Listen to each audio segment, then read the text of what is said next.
لیے آپ زبان سے کہہ سکتے ہیں کہ مثلا میں نیت کرتا ہوں 2 رکعت نماز فجر، 2 رکعت نماز فرض آج کی فجر کی، اگر آج نہ بھی کہیں تب بھی کافی ہے، آج کی فجر کی واسطہ اللہ تعالیٰ کے منہ میں قبلہ شریف کی طرف۔ اگر آپ امام کے ساتھ ہیں تو پیچھے اس امام کے، یہ بھی آپ کہہ سکتے ہیں، تو اس طرح آپ کر کے پھر تکبیر لگائیں گے۔ اب یاد رکھیں کہ جب آپ تکبیر لگائیں تو کھڑے ہونے کا طریقہ پہلے مردوں کے میں عرض کر دیتا ہوں، چلے خواتین کو ساتھ ساتھ کہتا ہوں، مرد جو ہوں اس طریقے سے پاؤں بالکل سیدھے ہونے چاہیے اور ان کے درمیان 4 انگلیوں کا فاصلہ رکھنا مستحب ہے۔ 4 انگلی کا فاصلہ، چاہے آپ جماعت کے ساتھ پڑھ رہے ہوں چاہے آپ تنہا پڑھ رہے ہیں، پیروں کے درمیان 4 انگلی کا فاصلہ بس اتنا ہو، قریب قریب پاؤں رکھیں، بہنیں بھی اسی طریقے سے پیر رکھیں گی۔ اس کے بعد جب تکبیر لگانے لگے تو چہرہ اٹھا ہوا ہو، بعض لوگ اپنے پیروں کو دیکھ کے تکبیر لگاتے ہیں، ہم نے نمازی حضرات کو دیکھا ہے جو دیکھتے ہیں اللہ چہرہ جھکا ہوا ہوتا، یہ سنت کے مطابق نہیں ہے۔ مستحب یہ ہے کہ چہرہ کعبۃ اللہ کی سمت ہو، بلکہ فقہاء نے لکھا ہے کہ نگاہیں بھی سامنے ہوں، کعبۃ اللہ کی سمت نگاہیں رکھ کر اور پھر تکبیر لگائی جائے۔ تو بہنیں بھی ایسی کریں گی کہ چہرہ کعبۃ اللہ کی سمت ہوگا اور پھر نگاہیں بھی کعبۃ اللہ کی سمت رکھی جائیں۔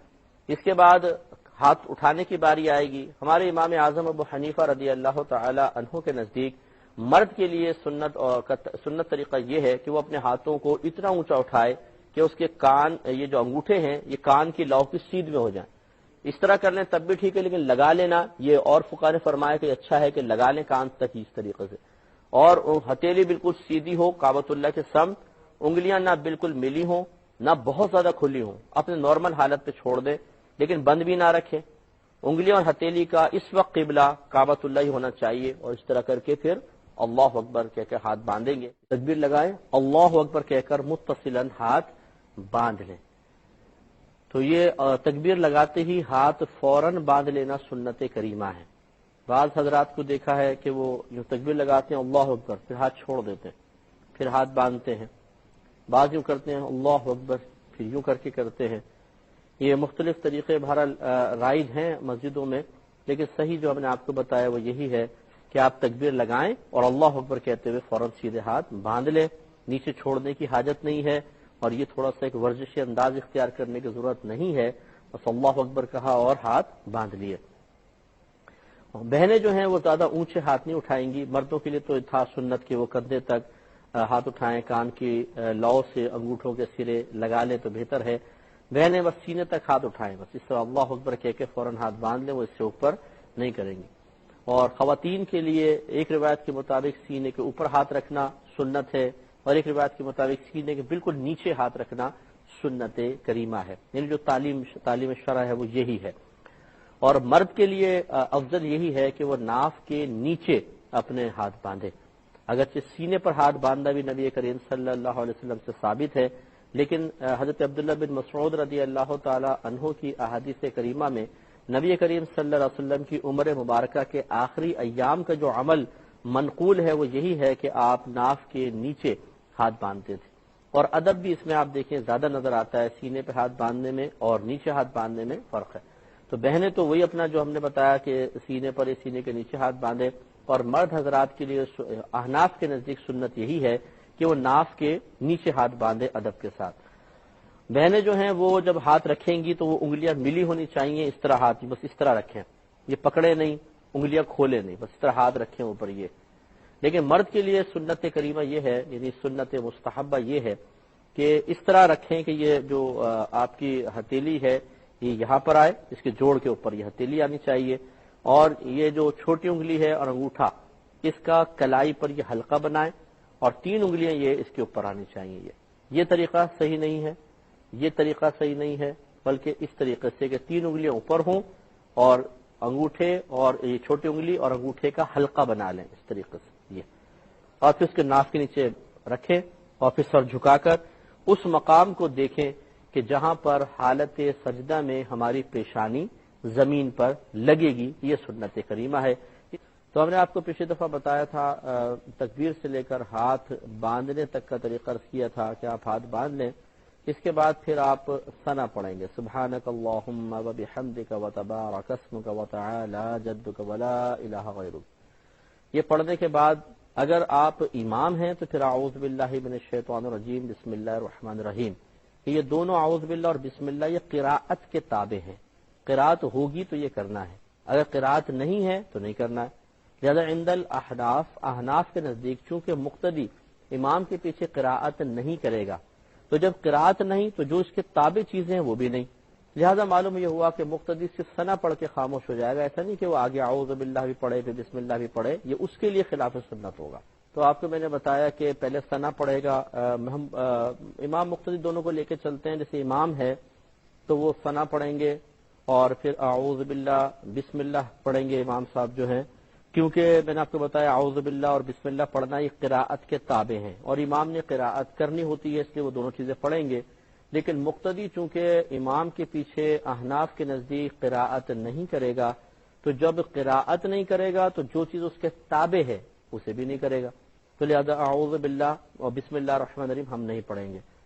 پھر امام صاحب جو ہیں الحمد شریف پڑھیں گے اور ہم خاموش رہیں گے۔ اب اگر وہ جیسے جہری نماز ہوتی ہے، فجر ہے اور مغرب ہے، عشاء ہے، یا جمعہ ہے یا عیدین ہے، تو امام صاحب جب الحمد شریف ختم کریں گے تو امام کے لیے بھی سنت ہے اور مقتدیوں کے لیے بھی سنت ہے کہ وہ آمین کہیں۔ ہاں ظہر اور عصر میں چونکہ ہمیں قرات سنائی نہیں دے گی تو پھر یہ سنت پوری نہیں کر سکتے ہیں۔ اب اس آمین میں اختلاف ہے کہ بلند آواز سے کہی جائے یا آہستہ کہی جائے۔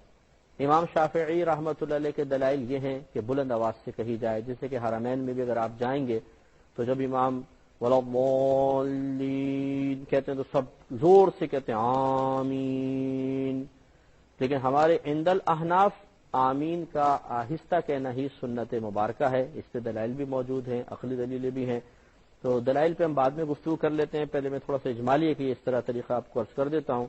تو خلاصہ کلام یہ ہے کہ الحمد شریف اگر مقتدی سن رہا ہے تو وہ اس کے بعد آمین کہے گا، سنت ہے، اور اگر نہیں سن رہا تو وہ نہیں کہہ سکے گا، لیکن امام کے لیے الحمد کے بعد آمین کہنا سنت ہے کیونکہ وہ تو الحمد پڑھ ہی رہا ہے۔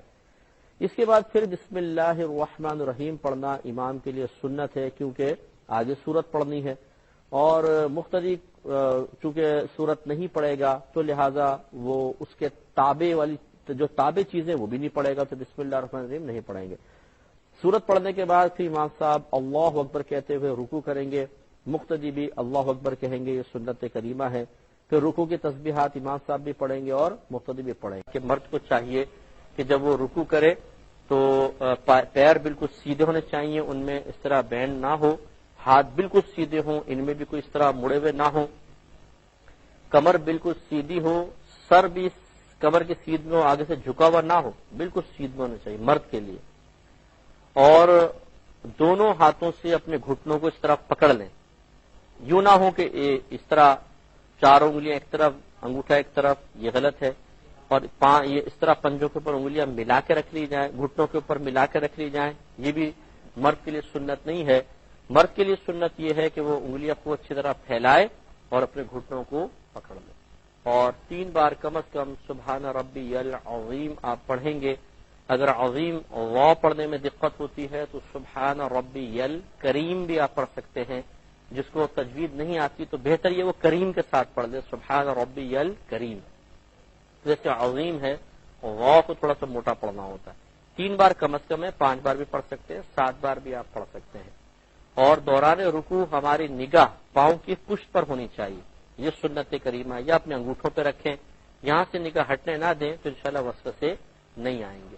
بعض اوقات نماز پڑھتے ہوئے جب جماعت کے ساتھ نماز پڑھ رہے ہیں تو شیطان خیال ڈالتا ہے برابر والے کے پاؤں کو دیکھ، اس کے پاؤں کو دیکھ، اس وقت بڑا اپنے آپ کو روکنا چاہیے اور صرف اپنے پاؤں پہ نگاہ رکھیں، ساتھ والے کے پاؤں کیسے ہیں، انگلیاں کیسی ہیں، رنگ گورا ہے یا کالا ہے، اس کے پاؤں پہ میل ہے یا نہیں ہے، بال ہیں یا نہیں ہے، یہ چیزیں نہ دیکھیں، کیونکہ یہ شیطان اسی طرح انسان کو مشغول کر دیتا ہے کہ نماز کے دوران وہ کسی اور چیز کی طرف متوجہ ہو جائے اور موجودہ وقت کی برکات سے محروم رہے۔ اس لیے بڑے خلوص کے ساتھ اپنے پاؤں کی پشت پر نگاہ کو سختی سے جما کر رکھیں، دائیں بائیں نہ ہونے دیں۔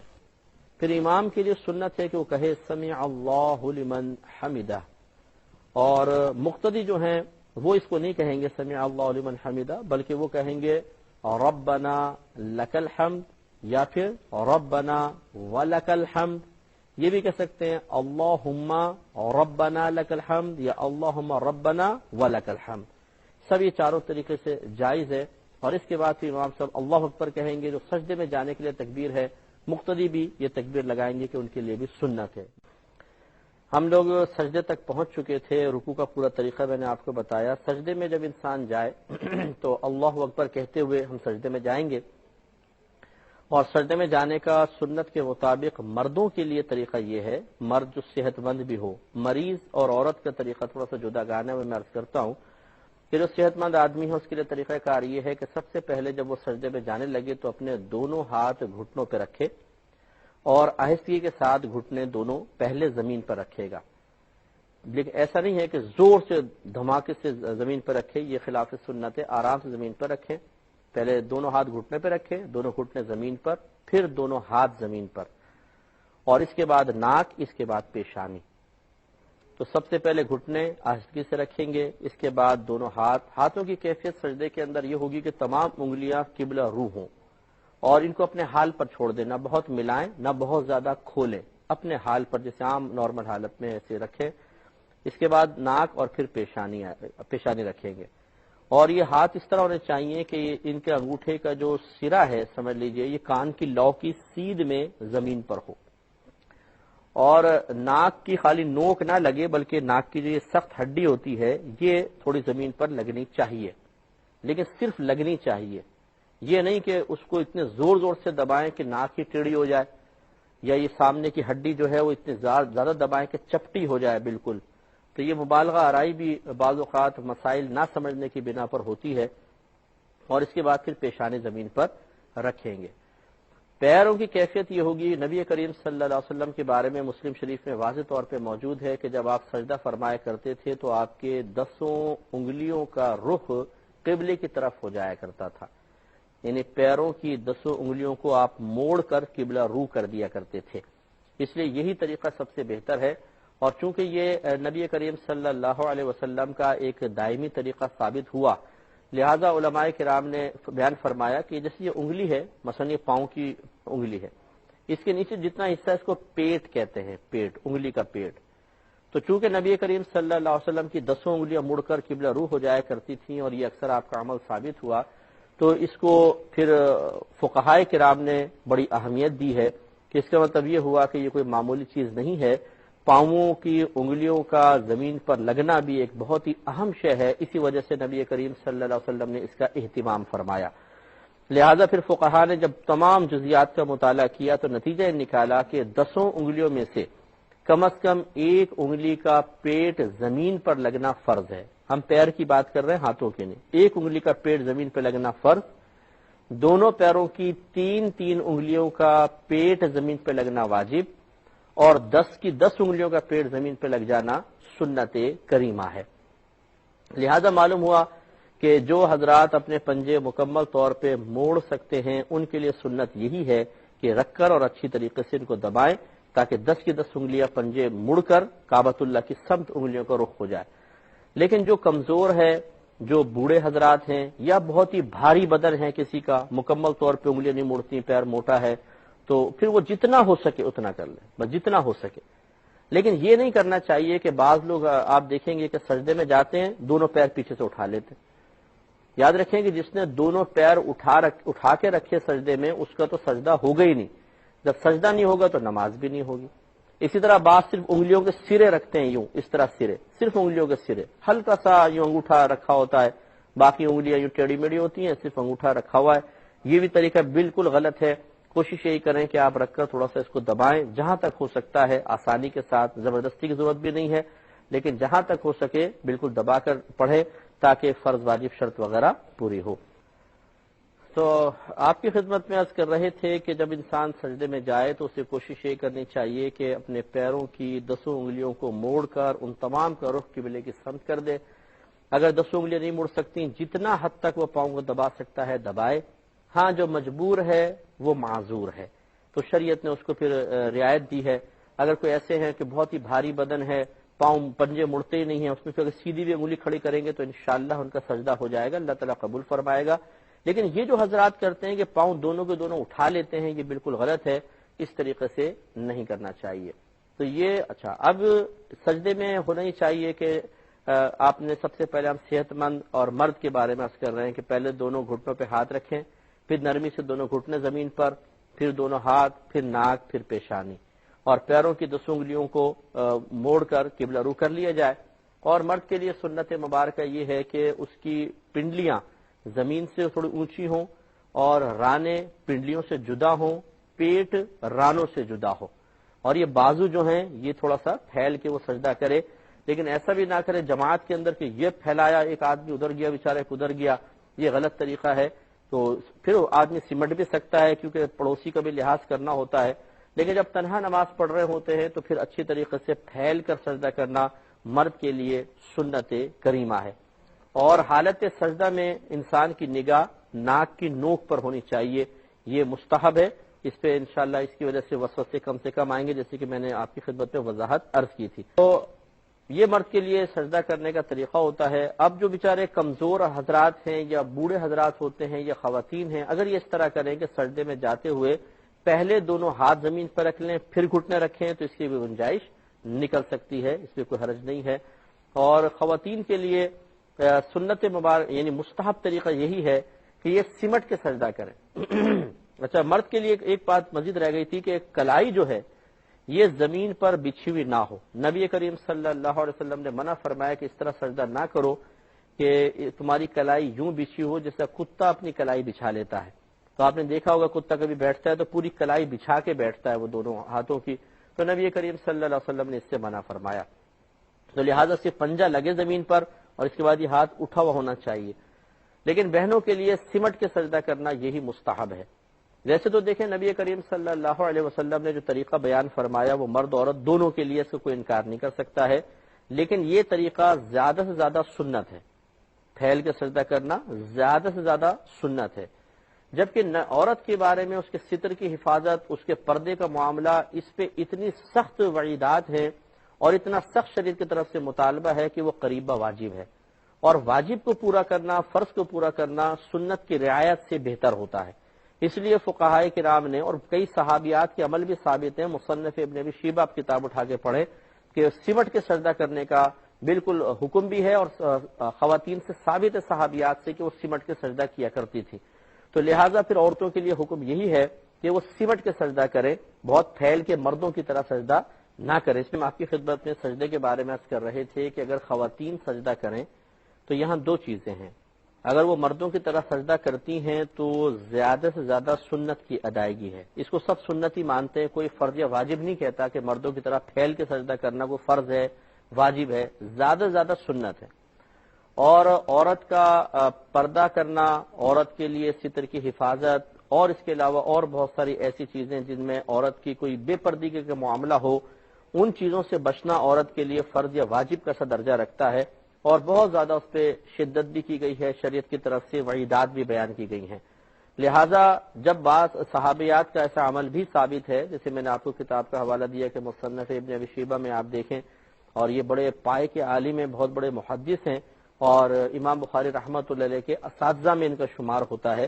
انہوں نے اپنی کتاب میں جب اس قسم کی روایات ڈالی ہیں کہ عورتوں نے سمٹ کے بھی سجدے کیے ہیں، تو پھر بہتر یہ ہے کہ خواتین سمٹ کے سجدہ کریں۔ اس لیے بہنیں جو ہیں جب وہ سجدے میں جائیں تو چونکہ ان کا جسم نازک ہوتا ہے، وہ اگر دونوں گھٹنوں پہ ایک دم زور دیں گی تو تکلیف بھی ہو سکتی ہے، اس لیے عورت کے لیے اجازت ہے کہ وہ آرام سے بیٹھ کر پہلے دونوں ہاتھ رکھ لیں پھر گھٹنا رکھ لیں، اس میں کوئی حرج نہیں ہے۔ اور اس کے بعد پھر وہ اپنی پیشانی رکھیں، ناک رکھیں اور پیشانی رکھ لیں، اور بالکل سمٹ کا سجدہ کریں۔ ان کے لیے اگر کلائی بچھ بھی جاتی ہے تو اس میں کوئی حرج نہیں ہے، کیونکہ سمٹنے میں ایسا معاملہ ہو جائے گا۔ اور وہ اپنے پیٹ رانوں سے ملا دیں، رانے اپنی پنڈلیوں سے ملا دیں، پنڈلیاں زمین سے ملا دیں، اور دونوں پیروں کو ایک جانب نکال دیں، تب وہ اور سرین پہ بیٹھ کے وہ سجدہ کریں۔ اور یقینی سی بات ہے کہ جب وہ ایک جانب پاؤں نکالیں گی تو اپنے پیر کی انگلیاں موڑ نہیں سکیں گی، تو ان کے لیے اس کی بھی رعایت ہے کہ یہ پیر کی انگلیاں موڑے بغیر بھی، ہاں پنجہ ان کا زمین پہ بس لگے تو اتنا ہی کافی ہے۔ تو آپ کی خدمت میں ہم عرض کر رہے تھے کہ بہنوں کو چاہیے کہ بالکل سمٹ کے سجدہ کریں، لہذا یہ اپنی پیشانی زمین پہ رکھیں، ناک بھی زمین پہ رکھیں، کلائیاں زمین پہ بچھیں اور بچھانی پڑیں گی، کیونکہ جس انداز سے ان کا سجدہ ہوتا ہے ہاتھ اٹھانا مشکل ہوتا ہے۔ اور پھر یہ ایک طرف سرین پر بیٹھ کے سجدہ کریں اور دونوں پیر ایک طرف نکال دیں، یہ اس میں حیا زیادہ ہے، پردہ زیادہ ہے. ایک عورت پھیل کے سجدہ کرے مردوں کی طرح، آپ اگر کسی کی نگاہ اس پر پڑ جائے، اور ایک عورت سمٹ کے سجدہ کرے، تو آپ غور کر لیں کہ ستر کی حفاظت، پردہ اور شرم و حیا کا زیادہ اظہار کس صورت میں ہے. تو اس لیے فقہائے اسلام نے، بڑے بڑے فقہا ہیں، اور صحیح بات ہے کہ دین کا بہت بڑا حصہ ان فقہا سے ہم تک پہنچا ہے. وہ خدا نخواستہ ایسا نہیں تھے کہ وہ صاحب تقوی نہ ہو، پرہیزگار نہ ہو، متقی نہ ہو، ان میں شرم و حیا نہ ہو، اور شریعت کی پاسداری کا وہ لحاظ نہ کرتے ہوں. ایسی بات نہیں ہے. وہ تمام اچھے اوصاف کے حامل تھے، اور انہوں نے بہت سوچ سمجھ کے یہ معاملات ذکر فرمائے ہیں. لہذا بہنوں کو چاہیے کہ وہ سمجھ کے ہی سجدہ کریں، یہی ان کے لیے افضل اور مستحب. لہذا بہنیں جب سجدے میں جائیں تو وہ اپنے دونوں گھٹنوں کو پہلے زمین پر نہ لگائیں، کیونکہ اس سے ان کے گھٹنوں پہ ایک دم زور پڑے گا، اور عورت کے گھٹنے کمزور ہوتے ہیں، اس میں تکلیف کا اندیشہ ہو سکتا ہے. تو آرام سے بیٹھیں، بیٹھنے کے بعد پھر دونوں ہاتھ یعنی پہلے سرین پہ بیٹھ جائیں اور یا آرام سے گھٹنے رکھ لیں، پھر اس کے بعد دونوں ہاتھ پھر اپنی ناک اور پھر پیشانی رکھ لیں، اور سمٹ کے سجدہ کریں کہ ان کے ہاتھ جو ہیں وہ بالکل جسم سے ملے ہوئے ہوں، پیٹ رانوں سے اور رانے پنڈلیوں سے اور پنڈلیاں زمین سے ملی ہوئی ہوں. اور یہ اپنے پنجے کھڑے نہ رکھیں، بلکہ یہ ایک طرف نکال دے دونوں پیر، جس کو تورک کہتے ہیں.